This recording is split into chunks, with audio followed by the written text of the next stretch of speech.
নাগরিক দায়িত্ববোধ, সামাজিক সম্পৃক্ততা ও নগর উন্নয়নের অবদানের স্বীকৃতি হিসেবে নাগরিক পদক প্রদান করে ঢাকা উত্তর সিটি কর্পোরেশন।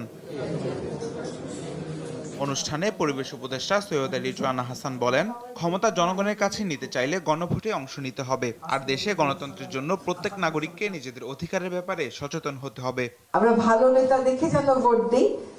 প্রথম নির্বাচনটা সম্পর্কে, সাধারণ নির্বাচন সম্পর্কে আমাদের এটাই থাকবে আপনাদের কাছে আবেদন। দ্বিতীয়, ওই একই দিনে যে দ্বিতীয় ভোটটা দেবেন সেটা হচ্ছে গণভোট।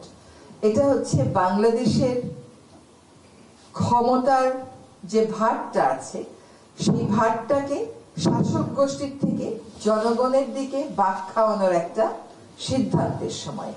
আর স্থানীয় সরকার উপদেষ্টা আদিলুর রহমান খান বলেন, নির্যাতন ও আইনাঘর পরিস্থিতিতে ফিরতে না চাইলে গণভোট জরুরি। আধিপত্যবাদের কাছে বাংলাদেশ আর কখনো মাথা নত করবে না বলেও জানান তিনি। নির্যাতন এবং আইনাঘরের দিনগুলোতে ফিরে যেতে না চাই, আমাদের গণভোটের পক্ষে অবস্থান নিতে হবে। আমরা খুব বেশি কাজ করতে পারি নাই, যেটুকু পেরেছি সেই কাজটা যেন স্থায়ী করতে পারি। যারা সামনে দায়িত্ব নেবেন তারা এগিয়ে নিয়ে যাবেন দেশকে। আধিপত্যবাদের কাছে আর বাংলাদেশ কখনো মাথা নত করবে না, অন্যায় অবিচারের কাছে বাংলাদেশ কখনো মাথা নত করবে না।